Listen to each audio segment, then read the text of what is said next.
In the heart of New York City, atop a skyscraper that brushed the underbelly of the heavens, sat the headquarters of NeuroTech Corporation, a company renowned for its cutting-edge neural technologies. The CEO, Arthur Denton, a man revered for his genius, was about to showcase their latest experiment, Project Nightfall. It was a device that allowed users to tap into their darkest fears and confront them in a controlled environment, an invention set to revolutionize the understanding and treatment of phobias. The day of the presentation arrived, a spectacle awaited by the world. Arthur stood on the glossy stage, his charisma enveloping the audience as he introduced Project Nightfall. He explained its purpose, promising a new age of fearlessness. As a show of his faith in the device, he decided to be the first subject. The anticipation in the room was palpable as Arthur settled into the device, the apparatus like an elaborate VR headset. Then darkness enveloped the stage. In Arthur's world, he stood in a Victorian-era corridor, lit only by flickering candlelight. Project Nightfall had begun, extracting his deepest fear. Arthur had always had an irrational fear of the supernatural. The thought of encountering something that defied all logic and science terrified him. In this scenario, his fear was about to take the form of a malevolent spectral entity. Arthur moved through the corridor. Eerie portraits adorned the walls, their eyes seemingly following him. He heard the echo of soft whispers, growing louder and more discordant. Cold fear prickled the back of his neck, but he reminded himself it was just a simulation. Suddenly, a blood-curdling scream erupted, shaking the house. His heart pounded in his chest as he turned to see a spectral figure, its form oscillating like a static image, eyes glowing with unholy light. Outside the simulation, the audience watched Arthur, his face contorted in terror.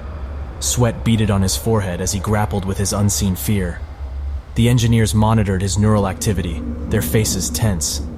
Suddenly, Arthur's vitals began to spike erratically. Panic ensued in the control room. The simulation was pushing his fear beyond safe limits, but before they could intervene, the stage plunged into darkness.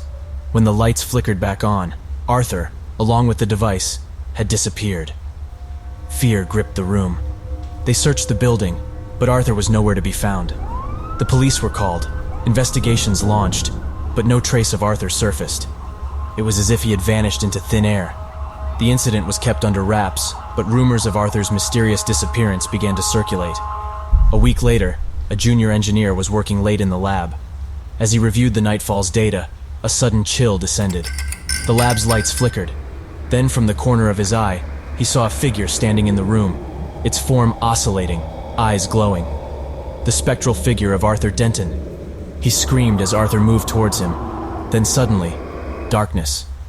When his colleagues found him the next morning, he was in a state of shock. He could only mutter about seeing Arthur's ghost. The rumors became more frantic, more fearful. NeuroTech Corporation shut down indefinitely, its towering building standing as a haunting reminder of the experiment gone wrong. In the weeks that followed, NeuroTech Corporation lay silent and deserted. The staff was given leave. Investigations were ongoing, but no trace of Arthur had been found. The once gleaming beacon of scientific advancement had turned into a ghost building, shrouded in fear and whispers of Arthur's spectral sightings.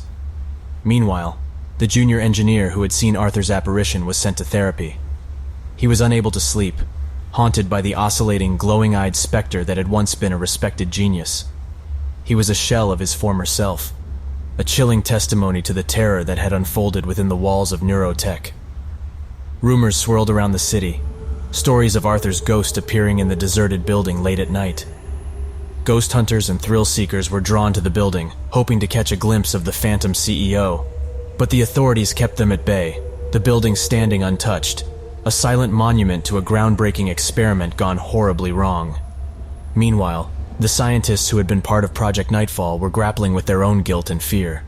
They had all believed in Arthur, in the project's potential, but none of them had anticipated its terrifying consequence.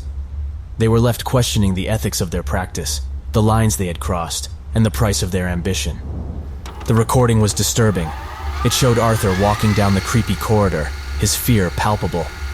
Then came the spectral figure, the unholy eyes, the blood-curdling scream. But it was the ending that sent chills down everyone's spine. The spectral figure reached out, touching Arthur, and at that exact moment, the device had malfunctioned. The simulation was supposed to be a one-way experience, a creation of the mind, but Arthur had been touched by his fear, a contact that shouldn't have been possible. The chilling implication became clear. The Nightfall device, in its bid to manifest fear, had somehow torn a rift between realities, allowing Arthur's deepest fear to cross into the simulation and interact with him. And when the device malfunctioned, instead of pulling Arthur back, it had left him trapped in the terrifying alternate reality, his consciousness forever lost in a realm of eternal terror. News of the recording leaked, and the public reaction was of horror and disbelief. Protests erupted demanding accountability for the reckless experiment. NeuroTech Corporation was shut down permanently, lawsuits filed, and the once praised scientists now faced criminal charges. The building was left standing, a chilling epitaph of a man who had sought to conquer fear, but had instead become its victim. As for Arthur, he remained a spectral entity, trapped between worlds, a haunting reminder of the horrifying consequences of unchecked ambition and the dangerous depths of human fear. The twist of the tale was a chilling warning to all. In their attempt to control fear, they had instead given it power, a power that had horrifying and unimaginable consequences. Fear, it seemed, was not just an emotion, but a formidable entity, a primal force not to be trifled with. In the end, the story served as a chilling reminder of the unknown, the respect it commanded, and the horrifying repercussions if that respect was not given. It was a testament to the dangers of unchecked scientific ambition and the horrific power of fear. After all, what could be more terrifying than becoming a ghost of your former self, trapped forever in your own worst nightmare?